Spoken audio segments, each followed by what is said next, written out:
राजा खिड़की तया माला गवता बाउरवा हमा देखित बाउरवा हमा देखित हो। इतनी बचन राजा सुनन सुनाहू नाही पावन सुनाहू नाही पावन हो। रनिया महल में होरी लाजा नमत सोहरिया हमा सुनित सोहरिया हमा सुनित हो।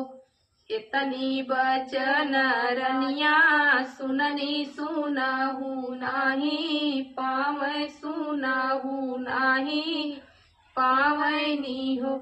रनिया या चारे में लेनी तिलवा चाउर सूरुजुमा नावैनी सूरुजुमा नावैनी हो।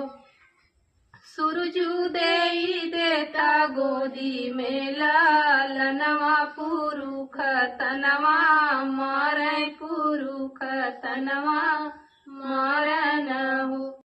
इतनी बचन सूरजू सुनन सुनाता हुआ शिष देन हो।